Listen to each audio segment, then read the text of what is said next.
할렐루야. 오늘날 우리가 지키는 이 추수감사절은 처음에는 감사할 여건과 조건이 전혀 되지 않았어요. 그런데 이 추수감사절이 시작된 동기를 알아보니까 정말로 어려운 상황 속에서 시작됐습니다. 저 영국에서 신앙의 자유를 찾아가지고 메이플라워라는 배를 타고 청교도들이 미국에 도착을 해가지고 얼마 지나지 않았습니다. 그들 중에 반 이상이 다 굶어 죽고 병들어서 죽었습니다. 게다가 남아있는 사람들마저도 해마다 겹치는 이 흉년으로 인해서 고통을 겪고 있었습니다. 도무지 밝은 전망이라고는 전혀 보이지 않는 거예요. 그래서 전국적으로 금식 기도를 선포하고 이 신앙인들이 하나님 앞에 매달렸습니다. 하나님, 이 상황을 좀 돌봐주십시오. 우리를 좀 도와주십시오. 그리고 금식을 선포했어요. 그리고 기도한 것이 한두 번이 아니었어요. 근데 어느 땐가 또 한 번 대단한 어려운 형편이 놓이게 됐어요. 그들은 다시 감사 기도를 해야 되겠다는 생각을 했습니다. 금식 기도를 놓고 의논하는 자리에서 어떤 농부 한 사람이 이렇게 제의를 했습니다. 우리가 지금까지 금식하면서 하나님께 도와주시기를 간절히 기도했는데 이제 한번 달리 생각하기를 원합니다. 비록 농사가 흉년이 들고 그 영국에서 함께 왔던 형제 자매들이 병으로 쓰러지는 어려움은 겪었지만은 이 가운데서도 우리는 감사할 조건을 찾아가지고 우리가 하나님 앞에 감사합시다. 우리는 유럽에서 얼마나 힘들고 어려운 그런 삶을 살았습니까? 신앙의 자유를 잃어버리고 얼마나 고통 가운데 살았습니까? 그러나 여기는 신앙의 자유가 있어요. 식량이 풍족지 않고 여전히 유럽보다는 평안하진 않지만은 신앙의 자유가 있고 정치적인 자유가 있습니다. 그리고 우리 앞에는 광대한 대지가 열려 있습니다. 지금 우리가 금식 대신에 감사를 선포하고 하나님 앞에 감사하는 것이 어떻습니까? 이렇게 제안을 했을 때 참석한 사람들이 깊은 감동을 받고 금식 대신에 감사일을 정하고 하나님 앞에 감사했던 그 절기가 바로 추수감사절이 시작된 것입니다. 이들은 첫 열매로 하나님 앞에 먼저 감사를 드리고 그 다음에 교회를 세웠어요. 그리고 학교를 세웠습니다. 그 다음에 자기 집을 세웠다고 합니다. 우리가 한 해 동안 여러분들 힘들고 어려운 삶을 살아오셨죠. 저도 한 해가 어떻게 지나왔는지 모르겠습니다. 힘들고 어려웠어요. 그러나 우리는 이 가운데서도 감사할 조건을 우리는 찾아서 하나님 앞에 감사할 수 있기를 원합니다. 할렐루야. 오늘은 추수감사절인데 코로나 이후에 엔디맥이 시작된 첫 해를 우리가 맞이했어요. 근데 우리에게는 가혹할 만한 경제적으로 힘든 고통의 세월을 보내고 있습니다. 물가가 치솟고 환율이 올라가고 금리가 엄청나게 뛰어올라서 삼고의 고통 가운데 우리가 살고 있어요. 한 해 동안 베풀어 주신 은혜를 생각하면 너무나도 감사할 일들이 많습니다. 오늘 우리가 기독교 신앙을 가지고 신앙생활하는데 기독교는 어떤 추상적인 종교가 아니에요. 또 환상적인 종교도 아니에요. 기독교는요, 보다 구체적이고 실제적인 진리를 우리에게 던져주는 종교가 바로 기독교인 줄로 믿습니다. 오늘 예수님께서 떡 5개와 물고기 2마리로 5,000명을 먹이고 12강준이가 남는 이 놀라운 이적의 사건은 사복음서에 다 유일하게 기록된 사건입니다. 그만큼 이 사건은 늘 식생활에 시달리고 고통 중에 살았던 그들에게 엄청난 큰 인상을 주었다고 저는 생각합니다. 나는 오늘 여러분들의 삶 속에도 오병이어의 이적이 일어나기를 원합니다. 할렐루야. 작은 것이지만은 어린아이의 작은 점심 도시락에 불과한 아주 작은 것이지만은 우리의 삶 속에도 오병이어의 이적이 일어나서 정말로 기적의 삶이 여러분들에게 일어나기를 주의 이름으로 축원을 드립니다. 예수님은 왜 어린아이의 점심 도시락인 오병이어를 붙들고 감사했을까요? 오늘 추수감사절을 지키는 우리의 삶에 이적의 역사가 일어나려고 하면 어떻게 해야 될까요? 그래서 저는 오늘 설교 제목을 이렇게 잡았어요. 감사하면 주가 일하십니다. 따라해 봅시다. 감사하면 주가 일하십니다. 감사하면 누가 일하신다고요? 주님이 일하시는 거예요. 여러분들이 아무리 열심히 일을 해도 주님이 일하시는 것만큼 할 수가 없어요. 내 힘으로 안 되고 내가 아무리 노력해도 안 돼도 주님이 일하시면 모든 것이 될 줄로 믿습니다. 믿으십니까? 그렇기 때문에 모든 것이 다 하나님의 은혜예요. 그러나 오늘 제자들 누구도 감사하지 않았어요. 왜 제자들이 감사하지 않았을까요? 그것은 이해타산이 맞지 않았기 때문에 그렇습니다. 자, 이해타산의 합리적인 생각을 갖고 있는 사람은 도저히 감사할 수가 없어요. 여러분들, 이런 사람들이 교회 안에 많으면 교회가 힘들고 어려운 거예요. 먼저 계산을 하고 먼저 계산기를 들고 이해타산을 따지고, 교회는 절대로 이해타산으로 나가는 것이 교회가 아닙니다. 여러분들, 교회는 계산적으로 안 되는 거예요. 지금까지 제가 목회하면서 교회가 계산적으로 된 적이 없어요. 계산을 뛰어넘어 내가 생각한 것 이상으로 하나님이 역사하신 줄로 믿습니다. 오늘 예수님이 디베랴 갈릴리 바다 건너편으로 가셨을 때 무리가 막 따라왔어요. 거기까지 쫓아온 거예요. 좀 쉬고자 원했지만은 그들은 예수님을 따라와서 예수님의 하시는 그 말씀을 듣기를 원했습니다. 그리고 많은 병자들이 예수님이 행하시는 그 표적을 보기 위해서 왔습니다. 예수님이 많은 무리들이 운집했을 때 설교를 하셨어요. 무슨 말씀을 하셨는지 몰라도 시간 가는 줄 몰랐어요.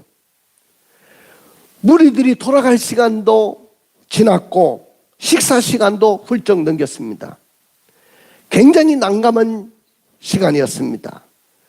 근데 예수님께서 빌립에게 갑자기 이렇게 말씀하시는 거예요. 우리가 어디서 떡을 사가지고 이 사람들을 먹일 수 있겠느냐? 우리 6장 5절을 한번 읽어주세요. 예수께서 눈을 들어 큰 무리가 자기에게로 오는 것을 보시고 빌립에게 이르시되 우리가 어디서 떡을 사서 이 사람들을 먹이겠느냐 하시니, 우리가 어디서 떡을 사가지고 이 사람을 먹일 수 있겠느냐고 물으셨습니다. 근데 이렇게 말씀하신 것은 뭐라고 했어요? 6절에 한번 읽어봐요. 이렇게 말씀하심은 친히 어떻게 하실지를 아시고 빌립을 시험하고자 하심이라. 그래요. 빌립이 믿음이 있는지 없는지 이런 상황 속에서도 날이 저물어 가고 먹을 것이 없는 이런 환경 속에서도 정말로 하나님이 함께 하시고 주님이 함께 하시면 될 줄로 믿는다는 믿음이 있는지를 시험해 보자 원했던 것이죠. 오늘 주님은 오늘 여러분들에게도 똑같이 믿음이 있는지 없는지를 시험하는 거예요. 지금 우리의 삶이 힘들고 어려워도 정말로 믿음으로 살아낼 수 있는 그 힘과 능력이 있고 믿음이 있는지를 주님은 알고자 원했던 것입니다. 그런데 빌립은 뭐라고 이야기했는가요? 7절의 말씀을 읽어볼까요? 빌립이 대답하되 각 사람으로 조금씩 받게 할지라도 200데나리온의 떡이 부족하리이다. 이 사람은요 벌써 계산적인 사람이고 이해타산에 맞이해야 되는 사람이기 때문에 숫자를 딱 세하려 보니까 200데나리온의 돈을 가지고도 이 사람들을 먹일 수가 없고 또 이 많은 사람들을 먹이는데 어디서 떡을 사가지고 먹이겠느냐? 계산이 안 나오고 답이 안 났던 거죠. 여러분들 하나님의 일을 하는데 여러분들이 이 땅을 살아가는데 계산적으로 됩니까? 계산적으로 살면 여러분들이 다 잘 돼야 돼요. 계산적으로 되면 여러분들이 사업도 성공해야 되고 모든 것이 다 잘 돼야 되고 장사도 잘 돼야 되고 길도 그냥 내가 생각한 것 이상으로 잘 열려야 돼요. 근데 내 생각대로 안 되는 거예요. 나는 여러분들이 계산으로 살지 말고 믿음으로 살아내기를 주의 이름으로 축원을 드립니다. 믿음이 있기를 원하시는 거예요. 그리고 이 사람들이 왜 감사하지 못했냐면은 빈들이요 날이 저물어서 내 힘으로는 아무것도 할 수 없다고 생각했기 때문에 그렇습니다. 우리 마가복음 6장 35절을 읽어볼까요? 때가 저물어가매 제자들이 예수께 나와 여짜오되 이곳은 빈들이요 날도 저물어가니. 많은 제자들도 그러면 믿음이 있었느냐? 이 제자들 모든 제자들이 이런 생각합니다. 이곳은 빈들이고 빈들이라는 것은 광야를 이야기하는 거예요. 아무것도 생산할 수 없는 곳이에요. 거기는 풀 한 포기 나무 한 포기도 없어요. 이런 빈들에서 또 날이 저물어 가는데 어떻게 이 사람들을 먹일 수 있느냐? 우리는 내 힘으로 할 수 없다는 생각을 너무 많이 가져요. 여러분들 그건 당연한 거예요. 우리가 세상을 살면서 내 힘으로 할 수 있다고 하는 것 자체가 불가능한 것이잖아요. 내 힘으로 할 수가 없어요. 어떻게 내 힘으로 이 땅을 살아낼 수 있습니까? 날이 저물고 빈들이라는 그 환경을 한번 생각해 보세요. 내 삶 속에도 날이 저물었고 빈들과 같은 환경 속에 놓여질 수 있습니다. 내가 할 수 있는 것들이 아무것도 없어요. 그러다 보니까 감사도 잃어버리고 믿음도 잃어버리는 거예요. 그 다음에 오병이어로는 어림도 없고 될 수도 없다는 것을 뻔히 알고 있었기 때문입니다. 그렇기 때문에 감사하지 못한 거예요. 우리 한번 읽어볼까요? 요한복음 6장 8절 9절입니다. 제자 중 하나 곧 시몬 베드로의 형제 안드레가 예수께 여짜오되 여기 한 아이가 있어 보리떡 5개와 물고기 2마리를 가지고 있나이다. 그러나 그것이 이 많은 사람에게 얼마나 되겠사옵니까? 예수께서 이르시되 이 사람들로 앉게 하라 하시니. 예, 거기까지만 읽었어요. 이것이 이 많은 사람에게 얼마나 되겠습니까? 뭘 보고? 지금 안드레가 그래도 다른 제자보다 또 좀 난 것이 있다면 어린아이의 도시락에 있는 물고기 2마리와 보리떡 5개를 가지고 왔다는 거예요. 가져온 것 자체는 너무나도 귀한 것인데 그 다음에 그 사람이 하는 말이 문제예요. 내가 지금 보리떡 5개와 물고기 2마리를 어린아이의 도시락을 가져왔는데 이 많은 사람들에게 이것이 얼마나 되겠습니까? 얼마나 되겠느냐는 말은 어림도 없고 할 수도 없고 될 수도 없다는 것을 뻔히 알고 있는 거예요. 여러분들 뻔히 알고 있으면서 왜 가져왔어요? 여러분들 오늘 우리 교회 안에도 이렇게 신앙생활하는 사람 많습니다. 목사님, 이거 가지고는 어림도 없고요, 될 수도 없어요. 항상 입만 열으면 부정적인 이야기를 하는 사람들이 얼마나 많은지 몰라요. 그러나 여러분들, 우리 교회가 여태까지 뭘 가지고 했습니까? 저는 교회를 개척할 때도 돈 한 푼 없이 개척했어요. 예배당 땅을 구입할 때도 돈 한 푼 없이 구입했어요. 예배당을 질 때도 돈이 없었어요. 그런데 어떻게 이루었는지 저도 몰라요. 그냥 하나님만 믿고 갔어요. 지금도 교회가 운영해 가는 모든 일들은 주님이 하신 것밖에 없어요. 주님이 일하신 것밖에 없어요. 내가 하려고 했다고 하면 못했을 거예요. 어림도 없어요. 그때 땅을 계약해 놓고요, 예배당 건축하려고 하는데 저는 21일 동안 성지순례를 갔어요. 공부를 해야 되니까. 하나님이 해주실 줄로 믿고 갔어요, 저는. 근데 갔다가 오니까 내가 이리 뛰고 저리 뛰고 발부둥 친 것보다도 더 확실하게 하나님이 모든 것을 다 준비해 놨더라고요. 이것이 바로 감사하면 주님이 일하시는 현장인 줄로 믿습니다. 너무 계산적으로 살지 마세요, 여러분들. 계산으로 안 되는 거예요. 음식물을 전혀 얻을 수 없었던 곳이 빈들이고 날이 저물어 가고 있을 때 사람들의 마음은 얼마나 타들어갔겠어요. 하나님, 솔직히 말해서 주님은 어디서 떡을 사가지고 이 사람을 먹이겠느냐고 물으시는데, 나에게 그렇게 물으시는데, 지금 무엇보다도 이해타산 합리적으로 계산기를 두드려 보니까 안 맞아요. 200데나리온의 돈이 필요한데 그 돈을 어디서 마련할 것이고, 또 이 많은 사람들을 어디서 먹이겠습니까? 이것은 아무것도 얻을 수 없는 빈들이고 날이 저물어 가고 있어요. 내 힘으로는 아무것도 할 수 없어요. 어린아이의 점심 도시락, 물고기 2마리, 보리떡 5개, 이것 가지고 얼마나 되겠습니까? 이런 상황 속에서 무슨 이적이 일어나겠어요? 아마 이걸 믿는 사람이라면 미친 사람이라고 하지 않겠습니까? 오늘 그들은 낙심과 절망 속에 이렇게 토로를 합니다. 그럼에도 불구하고 감사하면 주가 일하시는 줄로 믿습니다. 하나님은 그곳이 아무것도 얻을 수 없는 빈들이고 날이 저물어 갈 때, 내 힘으로는 안 될 때, 이해타산적으로는, 합리적으로는, 계산적으로 안 나올 때 감사하면 주가 일하시는 줄로 믿습니다. 주가 일하셔야 돼요. 내가 일하는 것보다 주님이 일하셔야 확실하고 더 크게, 더 역사가 일어나는 거예요. 내가 발부둥 치고 내가 계산기 두드리면서 이리 뛰고 저리 뛴다고 해결되는 거 아니에요. 내가 갈 곳이 없다고요? 하나님이 도와주시면 지금 믿는 것보다 더 좋은 것을 여러분들 주실 하나님이셔요. 계산적으로 살지 마세요. 하나님이 역사하시면, 주님이 일하시면 됩니다.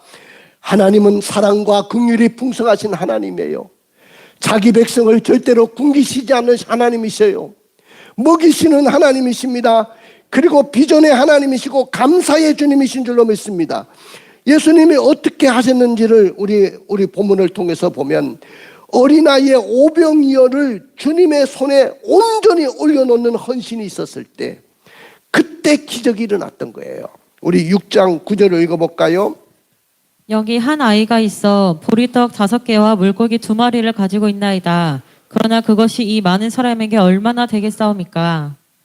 여러분들, 어린아이의 도시락은 정말 적은 거예요. 점심이라는 것은 점을 찍는다고 해서 점심이야. 그냥 시장길을 면하는 거죠. 작은 것이었습니다. 나의 작은 것이지만은 주님의 손에 올려놓는 헌신이 있었어요.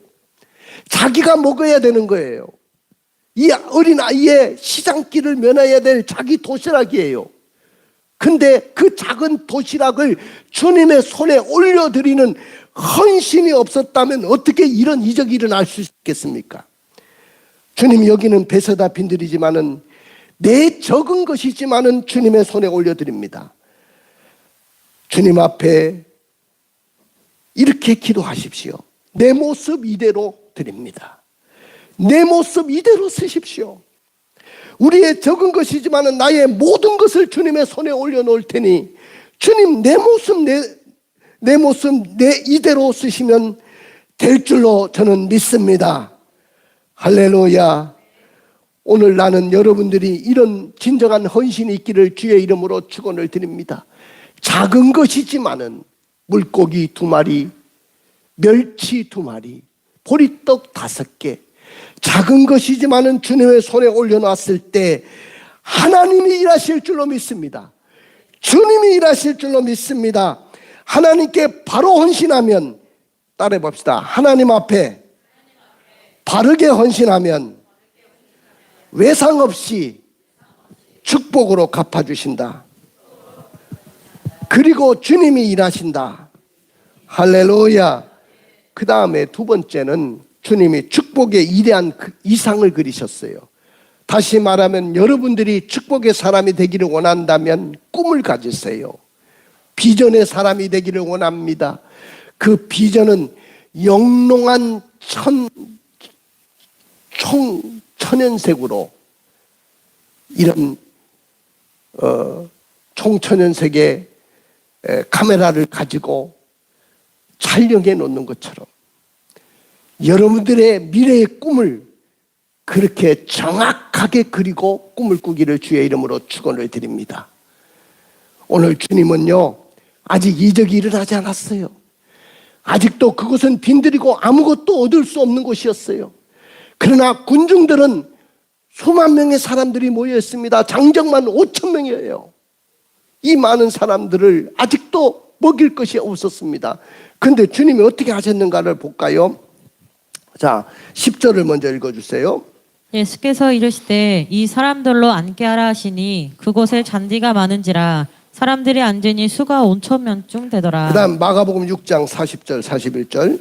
때로 100명씩 또는 50명씩 앉은지라 예수께서 떡 5개와 물고기 2마리를 가지사 하늘을 우러러 축사하시고 떡을 떼어 제자들에게 주어 사람들에게 나누어 주게 하시고 또 물고기 2마리도 모든 사람에게 나눠주매. 주님은 비전을 그리셨고 꿈을 그리셨다고 그랬죠.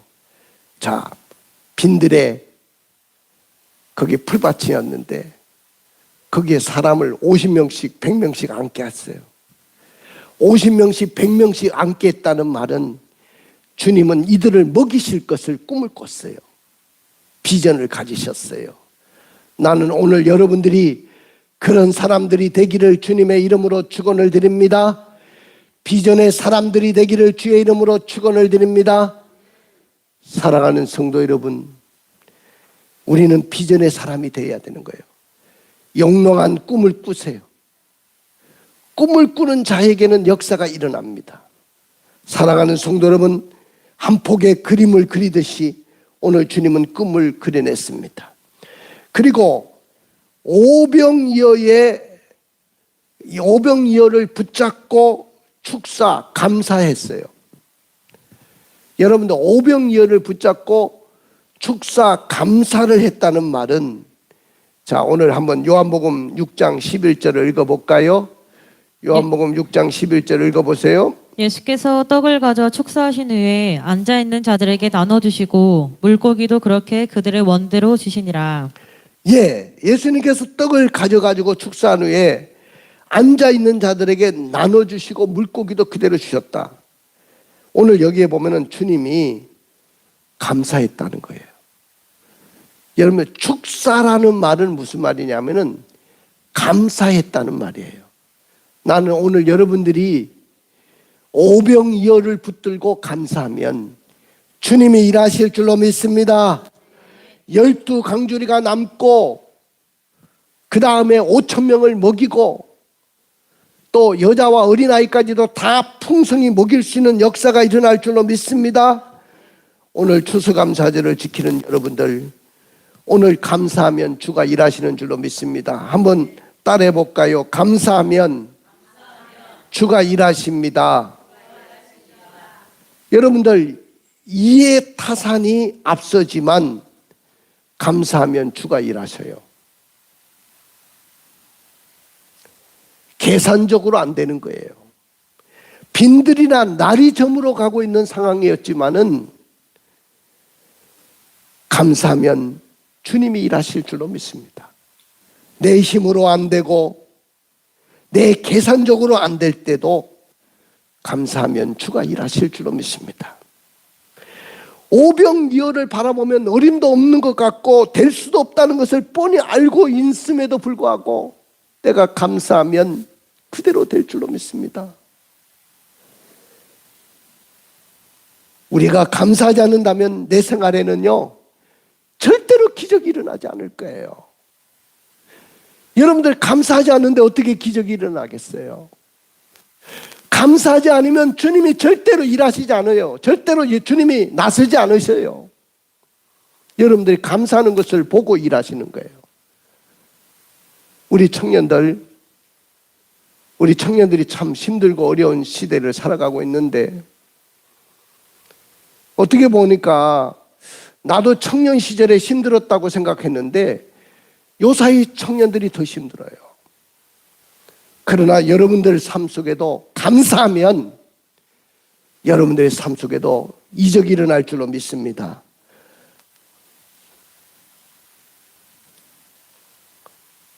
우리 가슴에 손을 얹고 눈을 한번 감아 보십시오.